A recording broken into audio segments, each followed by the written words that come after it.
I always operated in some sort of purpose because I came from nothing. But it wasn't until maybe about 5 years ago, right before I started transitioning. So when you look at, I have a pyramid that I draw to people. So at the top of my pyramid is faith, then underneath that is family, then underneath family, it's work, community. To me, all those things have to be true. And so when I realized that I didn't fully understand my why was when I was essentially transitioning from the military. I knew a why, I had a purpose, but I didn't understand that I was actually working in it because I always believed in giving back.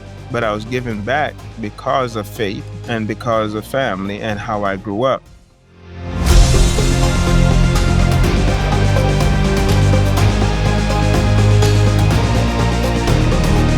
Welcome to the Love Your Brand podcast.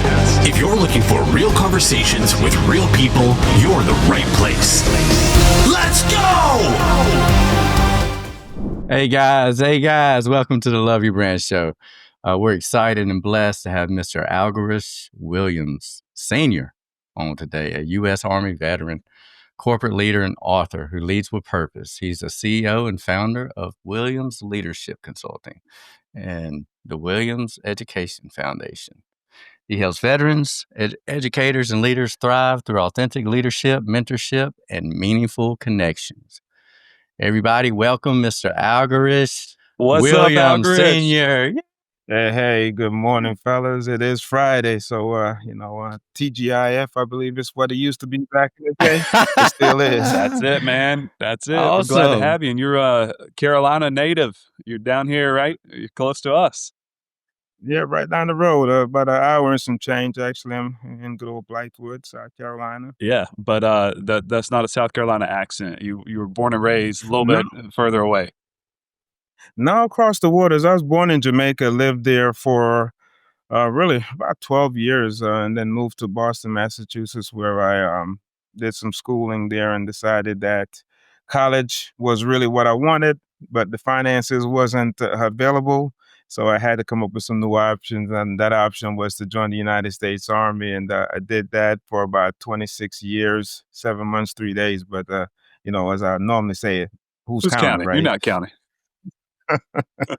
But that's what my 214 breaks it down. But truly had an opportunity to travel all over the world. So you may hear some Jamaican accent, you may not. It really depends on you. I don't hear one when I'm speaking, but other people say they hear it. And sometimes I think, especially when it's coming from the ladies, I think they just being a little fresh. Well, you said Boston. I was trying to hear the Boston no accent. Boston. I was like, man. No. There's no Boston. That's like saying there's no Southern in Jason. It's Southern. Yeah. Hey. But he's got a little slight Southern accent. I'm just saying. I think Algrish, it's smooth. I think I'm a little more. I think I'm Southern. Jamaica is south of the border. Southern Jamaican. There you go. And I'm country from Jamaica, by the way, way down in the country. So, I used to run around barefoot and didn't have any shoes really until I came up here. So, hey, it reminds me of back in my day. We didn't, we played in the woods. We were outside 24/7. Now it's the act of Congress to keep my kids out of the house. Yeah, we grew up, Mom and Dad, they tell you, hey, look, you go outside, dinner will be served at 5 o'clock. I don't want to see you till then. And, you go out, you're playing in the woods, you're building forts, tree houses, playing in the creek. Times are so different, just a few decades ago. Here we are today. Yeah, you're right about that. Because believe me, I think about the crazy stuff I used to do.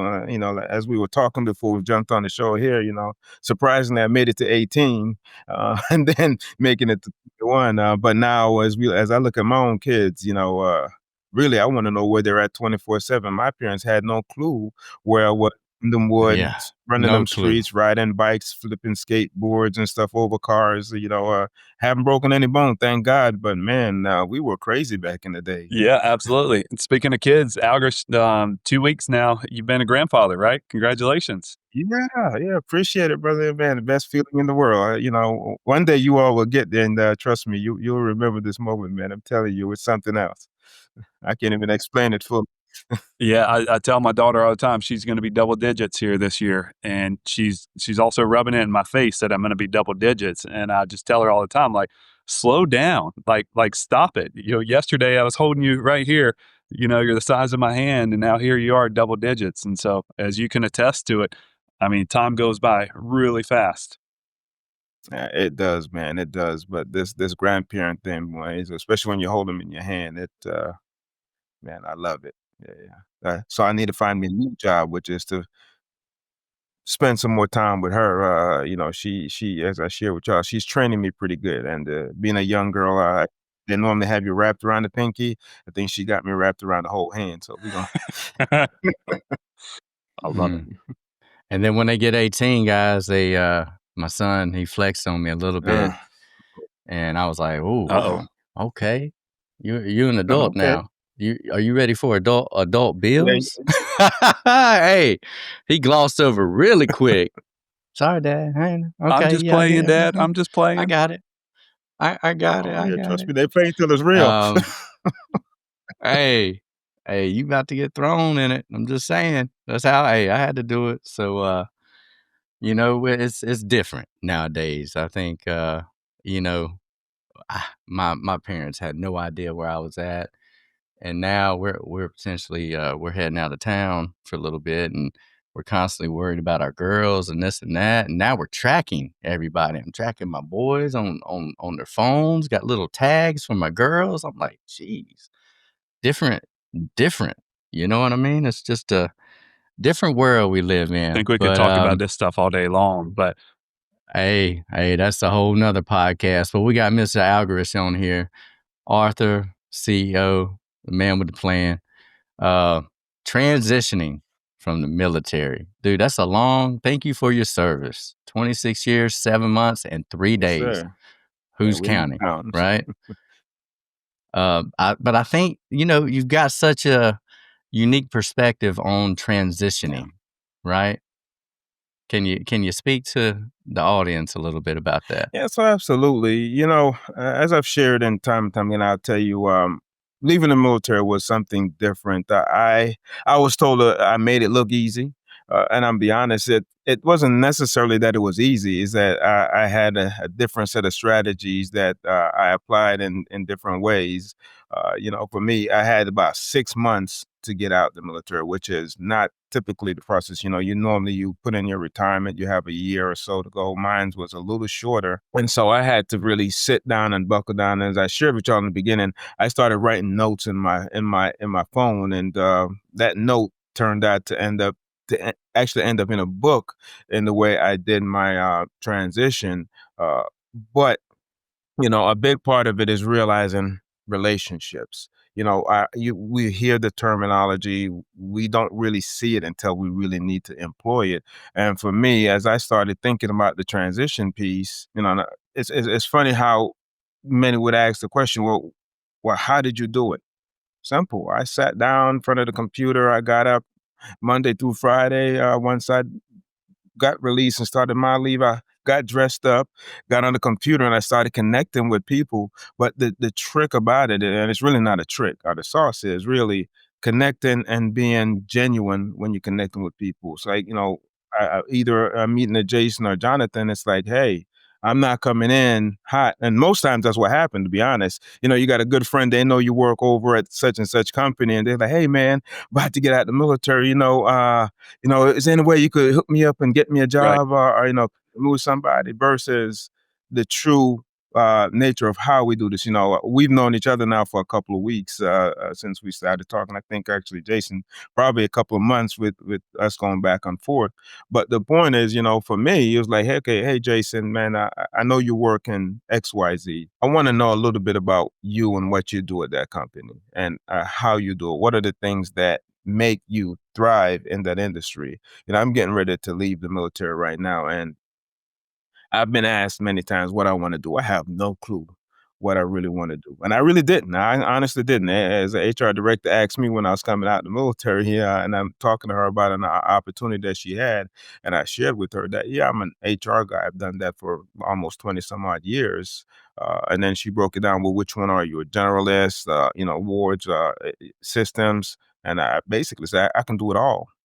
But the truth of the matter is that's not what she wanted to hear. She wanted me to specialize in a specific area. But the point I'm getting at here is the relationship piece of it is the most important key for me in transitioning is learning how to build your brand and to communicate in a way that build a relationship to where you can get to a point of an ask.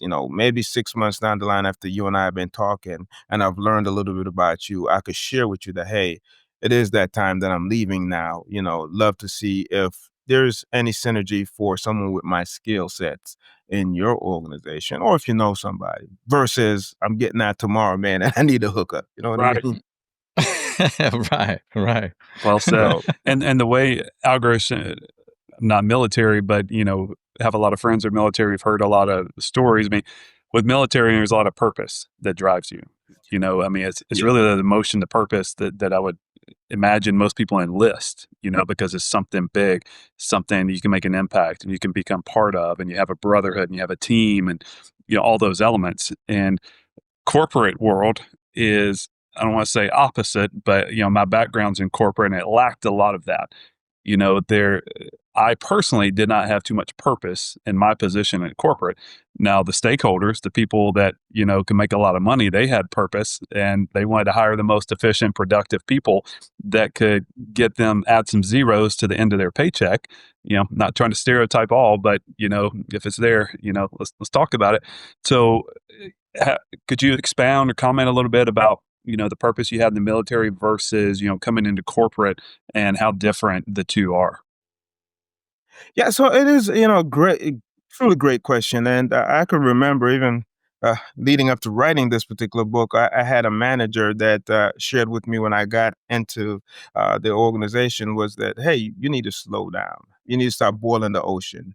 I didn't understand what she meant initially, but when you think about veterans, we are high up tempo. We know we going, there's a war, we going to knock down some walls, or we have a mission to go over to X and take things down. And it's not, we can make those decisions instantly on the things that we need to do because we've already assessed the situation. We've identified what those problem sets are, and we've been training for years on these things, so we get it. And so in our mindset, we're fully focused on executing, not the delayed part of it. And what hit me hard, and that was probably the hardest part of my transition, was the patience to sit back and really ask the question. And so it took me about a month or two to slow myself down and realizing that I can do the job in about 10 minutes, or I can do the job in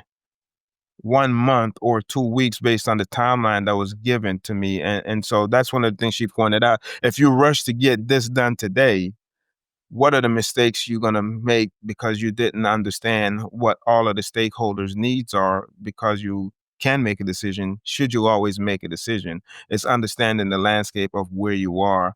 And I think as veterans, sometimes the hard part is taking a step back. And that's why I tell any veterans, when you transitioning from the military, you have to take a complete step back. Don't just rush into the work environment. Take a couple months to relax, bring yourself back down to where you can adjust to the environment, and then apply the skill sets that you've learned, apply the purpose-driven abilities that you have into the environment. And you're right, Jonathan. That a lot of the leaders that I ran across did not necessarily have the same sort of purposes. In my mind, is what are we doing and why are we doing it? Those are the questions I came in asking. I'm reading the CEO's vision and mission, and I'm asking these leaders, how does this apply to that? And a lot of times I wasn't getting that answer.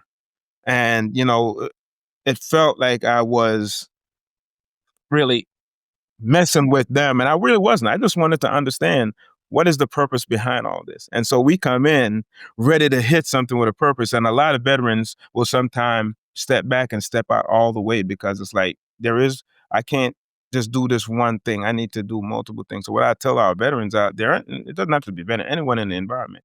If you have an occupation and you coming to work 9 to 5, they paying you first and the 15th, look at what you have to do. There is always some kind of purpose you can apply to it. And so if the job is monotonous, the job is not necessarily what you want, what else can you do?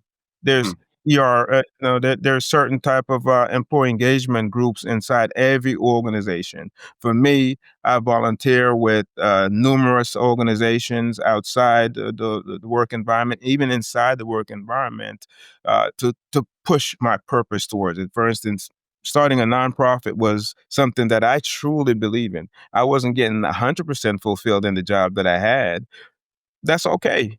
I have the job. I'm going to do the job, but I'm also going to find those small things that align with my values that I can add to that would give me that drive, that passion that I wasn't getting in that 9 to 5. That's beautiful. As you're sharing, Algrish, today we hear of the mental health issues, and a lot of times with veterans, that come back from war, traumatic situations, PTSD, and even the suicide rates are extremely high from what we hear, specifically with veterans. What you talked about with some of these veterans coming in and finding jobs, they lack that purpose and they just pull totally back into where they either quit the job. Do you see that as part of the problem when for the ones that are struggling with mental health or anxiety or depression or PTSD, all these things, they go from this environment where they have extreme purpose, and then almost overnight they're in one that sucks the life out of them, lacks purpose. Do you see that facilitating the mental health issues? Uh, you know, I think that when we look at mental health, and it's a challenge, not just for veterans, it's a challenge across our world right now. We're really in a distracted world, and there's so much things that are piled down on people, and things are going so fast and so forth. So, with veterans specifically, there are some challenges, I believe, with how um, those things occur. And as a good example, I remember coming out of Iraq, and I got back home. The one thing that was weird to me, I came back home and my kids was working on their own time. And, I'm back in the house. I'm like, hey, okay, I'm here. We need to do this. Well, that's not how mommy wants it done. Well, what do you mean? What mommy have to do with what I'm asking you to do? I need you to do this. But what I didn't realize coming back in, my mindset, well, I was gone for a year. They were living. I mean, yeah, we talked on Skype and different various network like this, but when I came back in the home, I was disrupting the order of how things were, and I didn't realize that. My mindset is, "I'm back now, let's go to work." So think about that environment where a veteran is coming out of X, Y, whether they're coming out of a combat situation or they're coming from an environment where their mind is working a certain way, and they have not taken the time to, you know, get the counseling that they need and really understand where they are, their mindset. Because sometimes you don't see the things that's going on in your life until someone pointed out. I didn't realize that that was a problem for me until my mother-in-law talked to my wife and then talked to me separately and said, hey, you have to kind of ease back into the situation. Same thing, when you're coming into a new environment, whether that is a new job, ease into it, especially if you have things that are going on. I'm coming out of an environment where I was getting bombed every day. So coming back into this environment, there's not a bomb happening, but let an explosion happen. An explosion happened near me. It's taking me back to that environment. And so if I don't have the tool set to deal with that, then I'm going to be a little edgy. I'm going to be a little irritable. And I was very irritable when I came back home. And to some extent, I was getting angry, and I needed to go back. I actually felt like going right back to the deployment versus being in the house because I didn't recognize my own home because they weren't ready for me. And when we recognize that, seeking the help is important. Once you get that help, you could then understand how to truly navigate that particular environment in a way that it won't impact your psyche. So, to the point you're asking is, how does that look for someone coming into the work environment? If you're coming into the work environment with that type of mindset or those things, those demons in your mind, and now you're slowing down, you seem like there's absolutely no purpose. Yeah, within 90 days, the statistics will tell you that any veteran that's been in some sort of environment like that, coming into a work environment where they don't have that sense of purpose or drive, they leave in that organization. Yeah. But the second, that part too, if that organization doesn't have a solid onboarding program It is not. It doesn't matter if it's a veteran. It could be a Jason. It could be a Jonathan coming into that environment. And if that organization doesn't onboard you and give you the tools to make you feel like you're part of the organization, within 90 days you're leaving also. So put the stress, all the things a veteran is dealing with, on top of that, coming into an organization with terrible onboarding process. We're setting them up for failure, and we're setting them up for failure with that kind of mindset.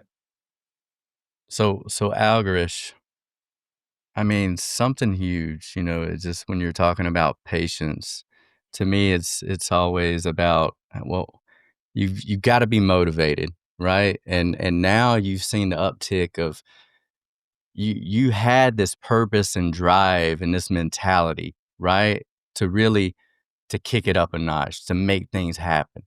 I think we've seen a decline, especially in the males, right? Of they became too soft, unmotivated, no purpose, hidden as silhouettes in corporate or in businesses. They're used to getting paid an amazing amount of money for hardly accomplishing anything, right? And now you take it to everybody gets an Yeah. award. So you've seen this plethora of people that have learned how to harness that energy, that motivation, that drive, harness it and repurpose it and refuel. You've seen the explosion of people that has had careers: Goggins, Jocko, Chad Wright. I mean, you go down the list, because I think that experience and how you harness it, and it could be obtained in other areas, growing up, how I grew up allowed me to harness that energy and motivation. No, I didn't serve. My father did, but I understand the concept. You've got all this energy pent up and all this motivation and drive, and you go to somewhere, you automatically just want to bust down the walls, right? But you've got to do it strategically.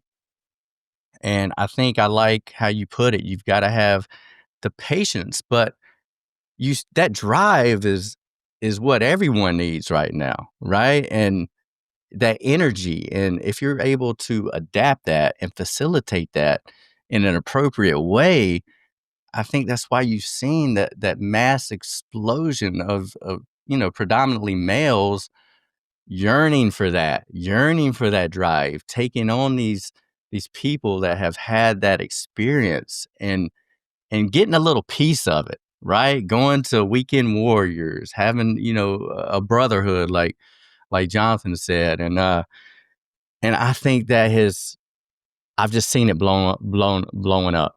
And I attribute that to just the weakness, the testosterone being sucked out of the, the men in society. You see it. If you take a step back, that may be getting political, that may be getting spiritual, or however you look at it, but you just see it. So I love the fact that you're helping people harness that. That's the way I look at it. Transitioning, you transition, you don't lose your motivation. You learn how to harness it. Jason, as you're sharing, right? I'm reminded of one of my favorite books. And Algrish, you're an author. We'll talk about your book here in a second. John Eldridge, he wrote a book called Wild at Heart, and he talks about the core needs of every man. And he breaks it down into every man wants a battle to fight, a beauty to rescue, and an adventure to live in. And I read that in high school, and it seems so simple. But now that, as we chatted pre-call, I mean, we're all coming up on 50, which is wild to even say that. But I can look back at my life, and that has rung so true for me, that I've wanted a battle to fight, a beauty to rescue, and an adventure to live in.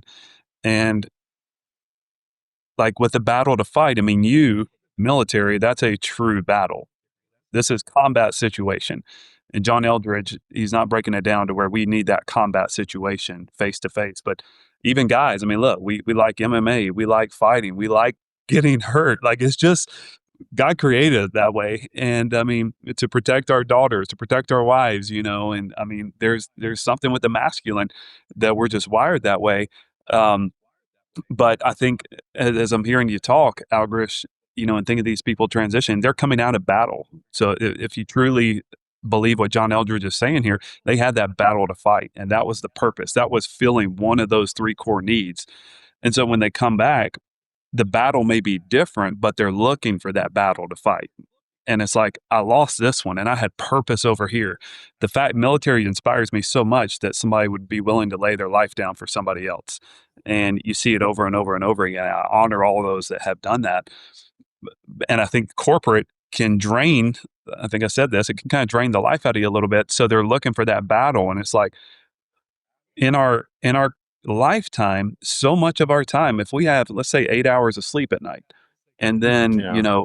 8, 9 hours, 10 hours of work, I mean, the majority of our life is spent at a career, at a job, at something we're working. And if there's not a battle to fight to win in that, to prove yourself, it destroys and takes it out of it. And the second book that thought up, Jason, right before you shared, I was thinking of David Goggins. And a number of years ago, right when he came out with Can't Hurt Me, that book, I bought that book and it was just like, whoa, that one impacted me so much. And it just, the mindset shift and what he did, the home life he had growing up. I'm fortunate Oh to man, have it's had a rough. beautiful home life growing up. And so when I read stories like that, which is not a story, I mean, it's a reality for a lot of people. When I read those, it impacts me deeply because I can't imagine somebody living through some of those things that people have endured. And then on top of that, becoming somebody like David Goggins has become, to where, hey, I went through crap. I went through hell. I went through anything you can imagine, and how I persevered and got on the other side of that. And so I think people coming out of those combat situations, coming out of the military, transitioning from the military to corporate or any kind of job, we all have trauma in life. We all have things that we've gone through. And I bought that book, Can't Hurt Me, last week for a friend and gave it to him. And he was reading it and he texted me, and he's a great father. He texted me, he said, I've had to put this book down so many times as he's getting through the beginning chapters because it's bringing up stuff from his past of how his father treated him. And he's realizing how much he's suppressed and how much he's suppressed from his home life and how it's affecting him. And he's gone decades, 5 decades, 6 decades, not dealing with the stuff that the trauma brought. And so, as you were just sharing earlier, it just reminded me of that, and how, you go into any situation, all of us, it doesn't have to be military. Like you said, all of us that are transitioning from somewhere to somewhere else, if we're not Mhm. dealing with that baggage, if we're not dealing with that trauma, going to counseling, therapy, a brotherhood, meeting, people that get alcoholism and meeting to overcome their addictions, that's going to come out and affect our job, our family, and our lives. Absolutely, and it's interesting you said, because David really laid it out, and man, that was raw. That book was truly raw how he laid it out. Imagine how many of us in this life, and even to go to your point, Jason, about the softness of our generation. Uh, had David not gone through that, would he be David that you read and you Yeah. saw? And joining the military and going through and doing certain things, it's the escape. I don't always get too far into my personal life story, but we all have a story. That story is what Hmm. tweaked our intrinsic values and motivation to do so that we push. I came from extreme poverty.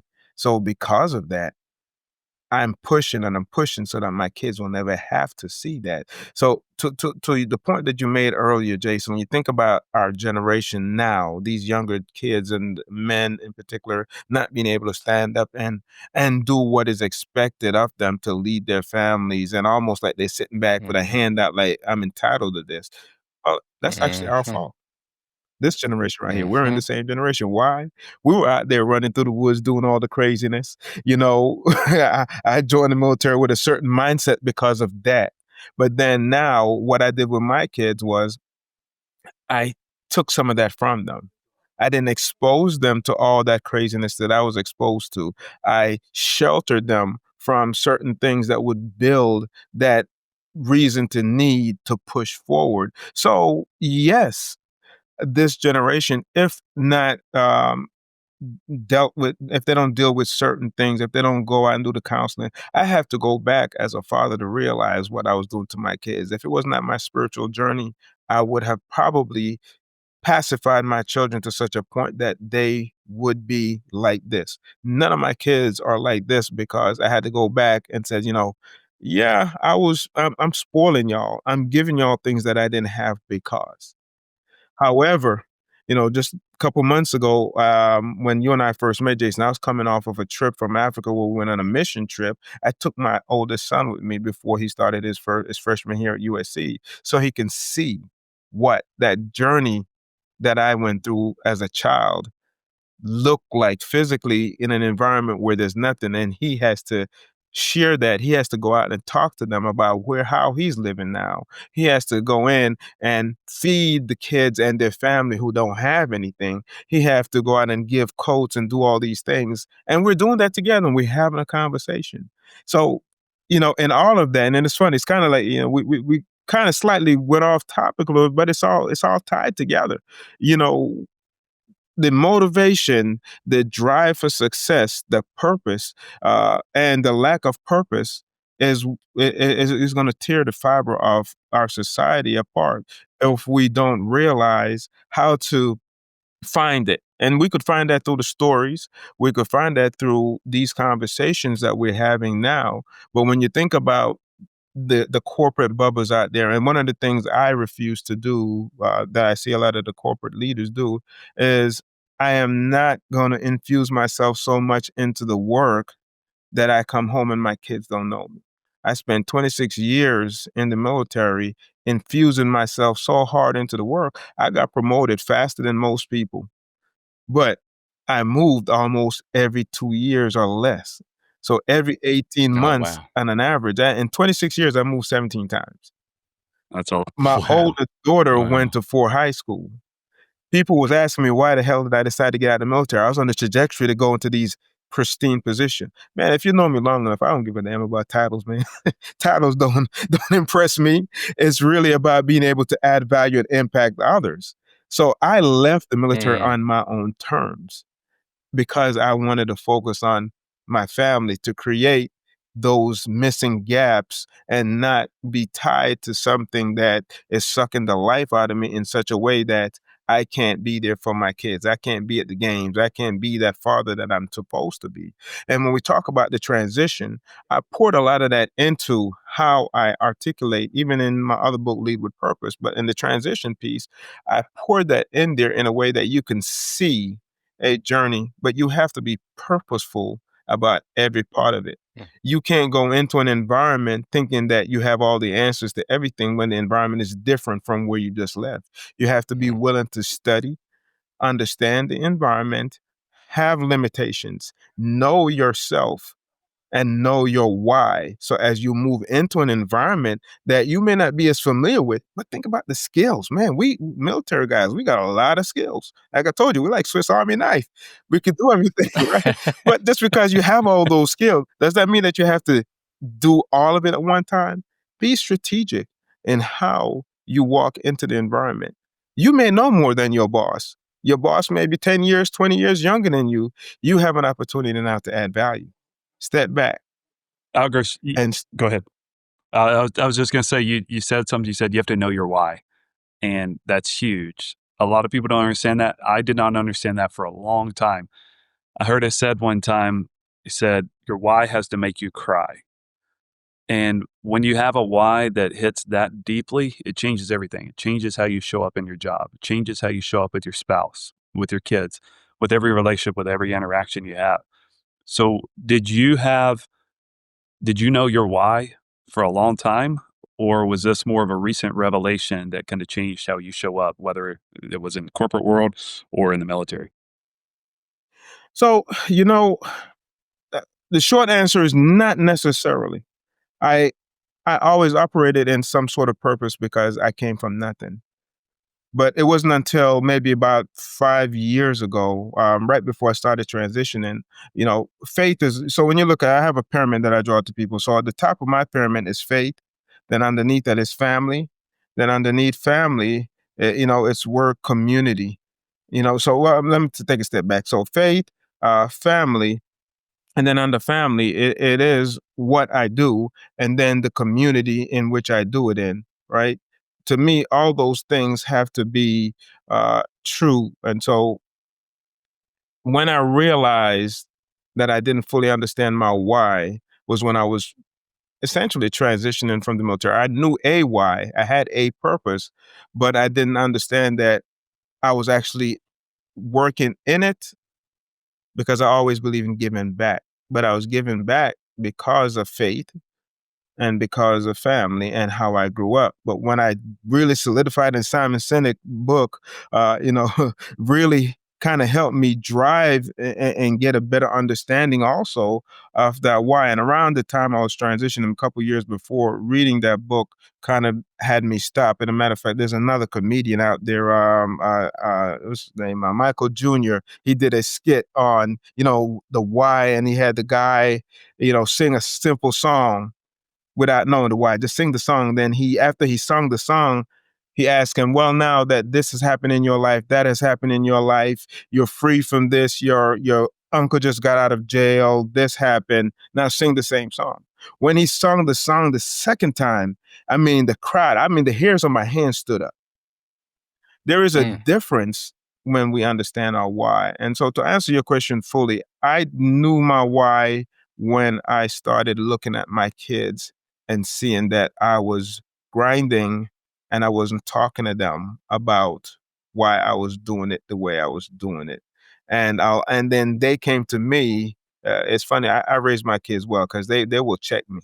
But you said, Yeah. right? Oh yeah. But Oh I yeah. wasn't Oh doing it. yeah. I would come home and I'll sit there on my phone. I'll be working. I'm at the game watching my kids play, but I'm on my phone working. And they called me out on Wow. all of those things. Because of those things, it helped me truly, including the transition, really get it. The why is the faith that's driving me, my family that I'm supposed to support and how I'm supposed to support them, and then the community in which I'm involved in and how I'm supposed to really supply me in a way that add value, not just take it, not be a consumer, but be a part of it to grow it by adding value. So how can I add value to anyone that I impact and come across? I've always been a giver, but now I know I'm given because that is my purpose in life, to give back to others, to make them understand their purpose, their why, so that they could impact community better. That, my friend, is a mic drop. That's so beautifully Hey. said. And I think we all struggle with that. And Yes. when you talked about your why, I was wondering if you had read Simon Sinek's book. His work is fantastic. People don't buy what you do; they buy why you do it. And it is absolutely true. And Jason and I talk often. I mean, the purpose of this podcast is to have people tell their stories, and it's stories that truly bring us in. I mean, what do we do? All right, we're all fathers. When our kids are little, you tuck them in bed at night, and Daddy, tell me a story. Tell me a story. And you make up a story, you see the emotion, you hook into the emotions, you captivate them. They want more, they want more, they want more. We as adults, that never goes away. We all want to be a part of a story, and a good business, a good brand, a good nonprofit, a good organization, whatever it is, knows how to story tell well, and to invite your audience in, and you have to be authentic with that. You can't be inauthentic and tell a story just for the purpose of trying to sell or move product. But when you truly, the video you're talking about where the guy sings, once he has all those other elements that person asked him to sing from, he sung from a different place, because there's an authenticity comes when that place is real and it's genuine and it's from inside. And that's how communities are born. That's the purpose of social media. Social media is all about grabbing a community. I love when I get on some of these brands, we have trolls on social media, and they hop on pages, comment negative on the stupidest stuff. Like, you see the comments, it's like, why? What is your purpose, in living? Just to wake up and be a troll. But you see the community that fights for those people for a brand they believe in. You don't have the brand that has to defend themselves. You have the people that have become part of that movement that come in and attack this person. And it's almost, you can visualize it like it's like a dog running away with his tail between the legs, as these people are just attacking. And it's all about community. It's all about community. I think a lot of people, as we talk, like continuing to talk further about transition from the military to corporate, Algrish, what advice would you give to veterans that are really struggling to find their place in corporate America? Really, first one would be to, again, Identify your purpose, your why. Once you do that and you understand why you in that environment, then the next thing is how can I add value? And then in so doing, solicit the help of leaders in the environment. Find your board of directors, those sponsors, those mentors that walk the walk that you're going to walk, whether they're a veteran or not. I would tell most veterans it's good to connect with other veterans because we have an understanding. There's a brotherhood or sisterhood, whatever the case may be. But in essence, you still want to have that person who is an industry expert that may not necessarily have been part of the military community, but are an advocate for you and your success. And you find that through relationship. You find that through building a solid brand of one that will deliver, one that will deliver quality, not just deliver, but deliver quality on time, ahead of expectation, as we know we can do. And I think doing that will harness the transferable skills that you have, but having that board around you. And I recommend 3 or 5, always odd numbers, right? Don't believe in even numbers. Even numbers wash out. Odd numbers, it's either 2 says yes, 1 says no, or 3 said yes, 2 said no. And then you can go back to the odd number persons and say, well, why was your perception a little different than what I received from others to help me make a better decision? Like But that. again, really, that those I think will be essential for veterans to understand, because if they know themselves, know why they're doing it, and then you got to go back. That slowing down piece I mentioned earlier, we got to do that first, to be honest. Slow down completely, but don't slow down to a point where you're not yourself. You got to be authentic to who you are, but you have to make sure you align to the organizations Yeah. that you're going to. Don't go to an organization where the values of the organization and yours are mismatched. It's like getting into a relationship with someone and they're on the opposite end of the spectrum, and you wonder why you're always fighting all the darn time, because you didn't align your values with the partner that you're going. Yeah, y'all can have opposite views on certain things, but you all are moving in the same direction. Y'all believe in the same things. Together we do better versus apart. And that's the beauty of company Yeah. culture. Yeah. Jason and I chat about that often, how important company culture is. And my experience in corporate culture was company culture internally was never a major focus. It was more external. And I found more the entrepreneurial route, small business, like small agency like Jason and I do, is where I've seen a lot more intentionality with the company culture, to where the people that come and join the team, they understand what it stands for. We're like linking up, arm to arm together with that same mission and purpose as you're talking about. And if you put that focus internally on the company culture, that naturally is going to outflow and go out to your audience that you're trying to get more business from. It's just, it doesn't make sense that you live this internally and it's something different externally. And it's something that you don't have to lead with. Again, going back to being inauthentic, it just naturally flows out of you. And Jason, I've had so many conversations with people, and business conversations, we probably give out too much free advice, to be honest with you. And but we sit with people and we just want to hear from them. And I think so often one of the problems is that we do too much time speaking and not enough time listening. And if we do sit, and Jason and I will sit for hours with somebody without asking for a penny from them. But also, if we're going to move forward and do business with them, we need to understand. And so you have to listen to them. But when you listen to people, you can uncover gold and help them, because we all have a problem in life, whether it's business, our marriage, raising kids, our friends. We all have problems, and we go to resources that are going to have a solution. But if we're the ones that are only doing the talking and not doing the listening, we're just going to get lost in the noise, and we're never going to help them move the needle. But Algrish, for you, I mean, you got your hands full. You're balancing a corporate job. You're doing leadership consulting. You started a foundation, the Williams Education Foundation, which I want to touch upon, because, you talk about purpose, and anybody who's created a foundation, there's a mission, there's a passion, there's a purpose that's kind of behind that. So what made it, tell us a little bit about the Williams Education Foundation and what motivated you to kick it off, to get it started. Uh, Thank you again. So before I answer that question, I'll tell you a big part of the entrepreneurial piece for me initially, and will always be enduring, is to have my audio match my video. When I talk to my kids about owning their own, doing their own, I can't live that life if I'm not doing it. And so it's legacy building was one of the first foundation to start the Williams leadership consultant, and that's where I published my book through that. But that was really a legacy building for the family, so they can understand if you're gonna put it out there, you got to put up. And so I put up and shut up, or shut up. So I didn't shut up, I put up. But when it comes to the Williams Education Foundation, you know, when I came to the United States in the age of 12, I left, as I shared with y'all, a area where I didn't have anything. And frankly, I got here thinking that I was coming to a place where the streets were gold and the buildings were crystals and diamonds. And I got here, and opportunities are so much greater than what I came from. But I came here. I told y'all I ran around barefoot, didn't really have a solid shoes. I had a pair of shoes that I wore to church, but the sides were busted out and they had lips that was talking at times. so so when I got here, my parents got me some nice shoes. I don't know if y'all heard of Payless back in the day. Well, you were old enough. We got Payless. So they got me a couple of shoes from Payless, and they got me some nice threads.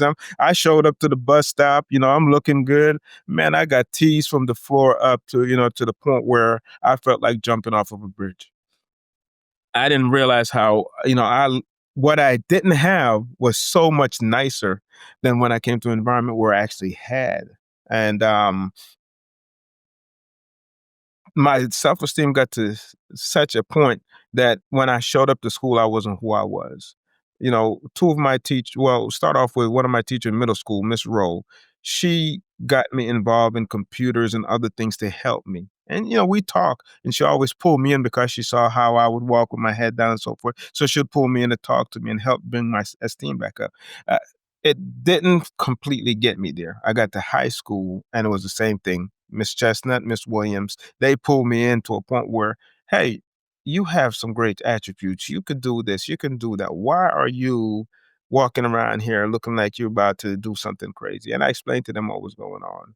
So I say all that to say, when I designed the Williams Education Foundation, it was because I came to an environment where I believe I'm talking to you two here today because I believe my life was changed because of three strong educators, not my family, but three educators who weren't getting paid, who were dishing out their monies to do things, extracurricular activity after school, and do all the things that helped me because I got involved in a lot of those extracurricular activities that they helped me to be a part of.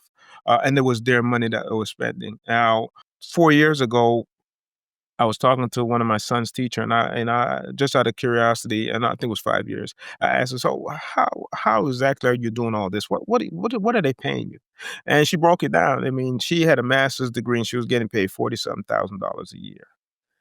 At that time, I was here in Fort Jackson running the installation as a garrison sergeant major. My driver and my personal assistant at that time was making almost $60,000 a year with a high school education.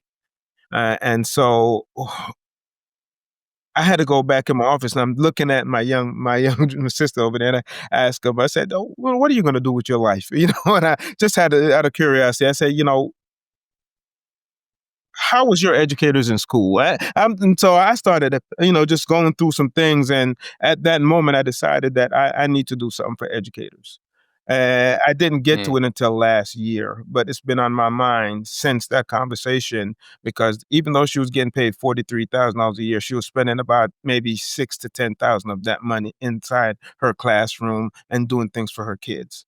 And that to me is way below the poverty line already. But think about three teachers made me who I am today. But, Christ and all the other things that goes on, I got to give credit to, my founder, my savior. But on earth here, those three educators were the ones that really woke me up to find myself and my purpose in a way that I felt as a person, I owe that much. I believe in the foundation of public education. I believe that our educators are underpaid. The median income here in the state of South Carolina is $53,000. I think it just got bumped up 1,000. They receive about $375. They may have bumped that up recently as a stipend for them to use to buy some things in the classroom. Yes, there's foundations out there, hundreds of foundations that are giving pencils, book bags, and all those things to the school. But how many times are we finding an organization pour directly into educators? My goal with Williams Education Foundation is to empower educators and future educators by providing the resource directly to them. So what does that mean? I'm going to put $1,000 is my goal in every educator's hand at the beginning of the school year between August and January.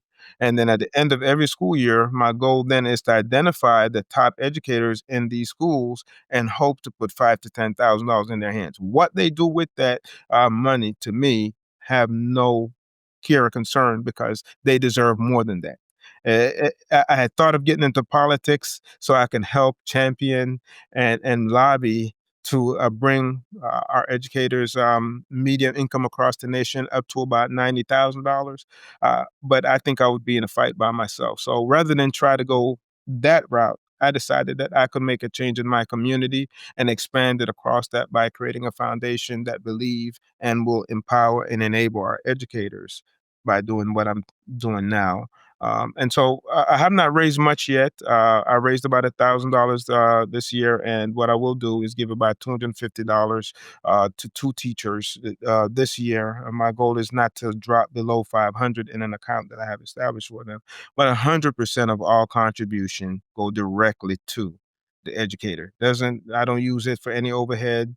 What I'll ask corporations and other sponsors to help with any additional costs. I won't hire anybody until I have funding to support them. I'll do this with myself, my board that I've asked to volunteer to help me out until we get there.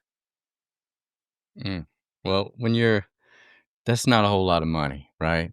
And, when we're talking about education, um, I mean, there's so many good teachers, so many good teachers out there, right? And educators, and to give them the ability to where, you know, they don't have to scrounge because that's just not a whole lot of money annually, right? And I think that would also bring in the quality because let's face it, like there's been also a slew of bad teachers coming to the mix as well, right? And that could be, I mean, But why is that? you know, We have uh, bad teachers coming in the mix because good teachers are leaving because they're not appreciated.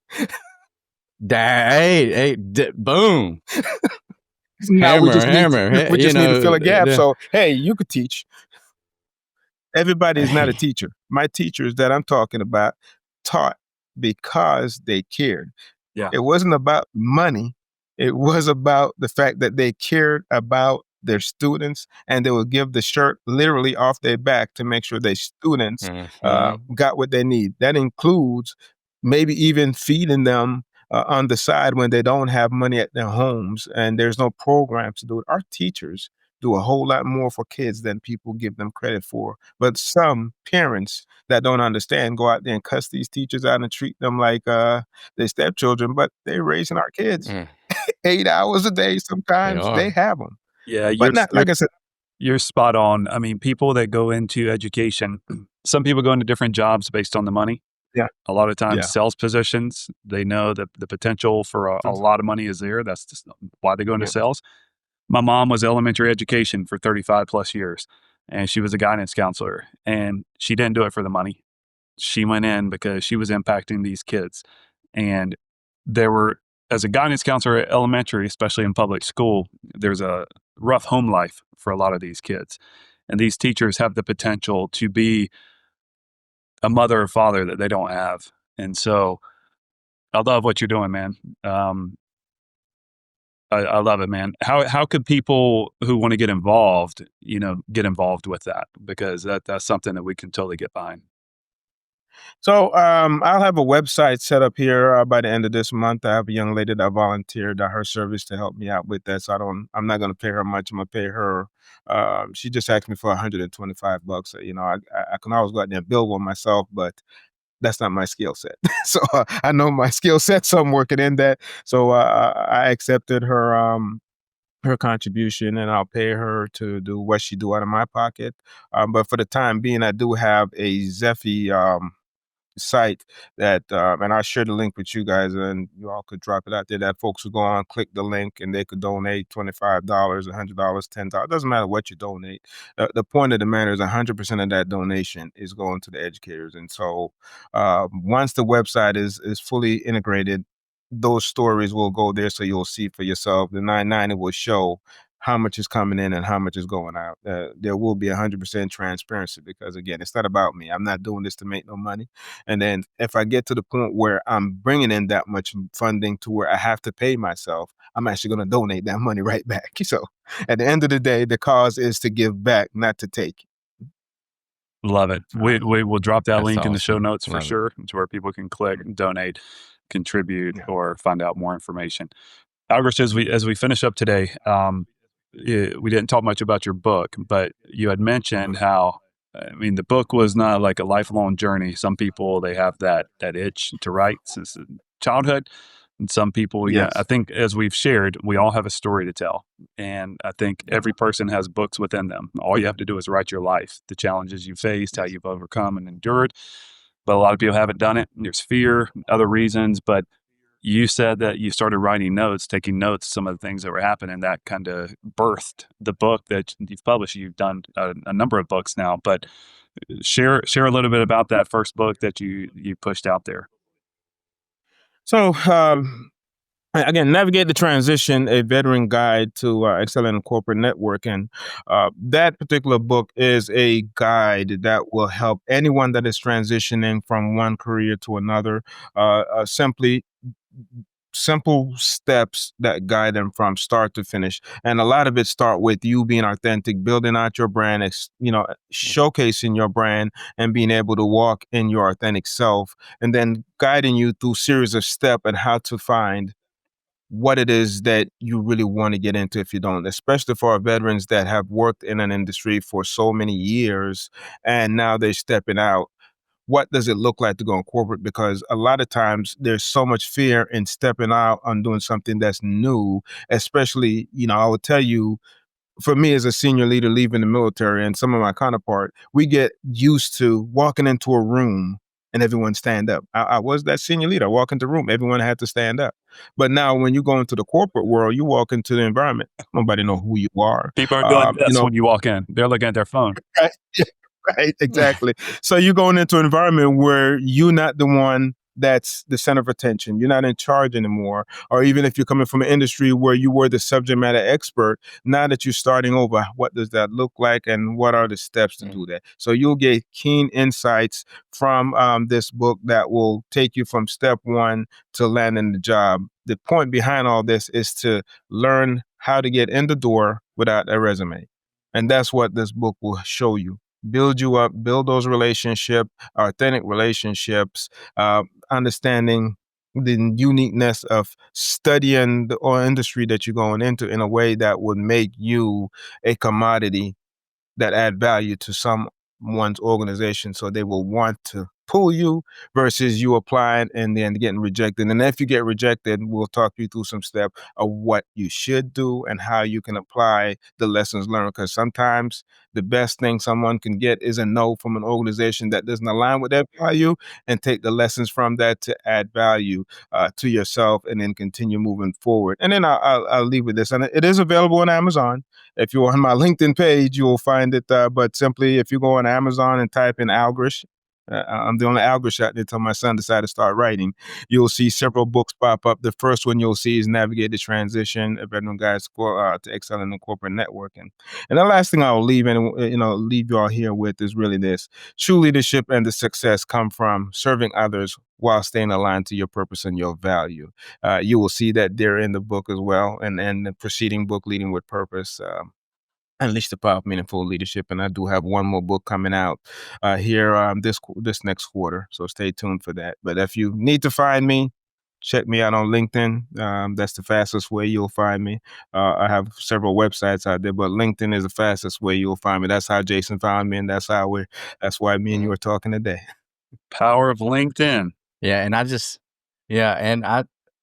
want to add, like, those principles that you just said, Algrish, are so powerful.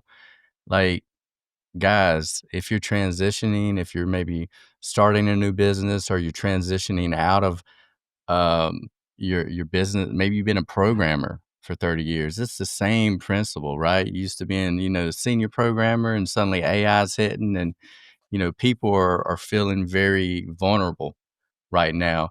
But I think those principles could apply to almost anybody that has been in a season so long and is looking to transition. So I just implore anybody to keep an open mind and take a read. I know I am. Absolutely. Algrish, dude, it was such a pleasure chatting with you today, hearing from you, and we're thankful for you. Again, like Jason said, thank you for your service. We appreciate everything you've done, and I think there were a lot of nuggets, valuable information here in the show notes, everybody.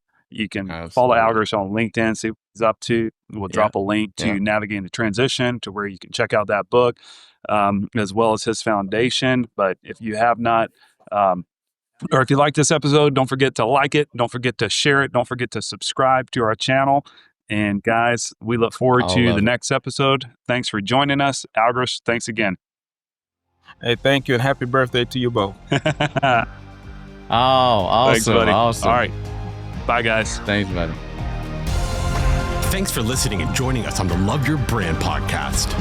Stay tuned for the next episode, and remember, share the love.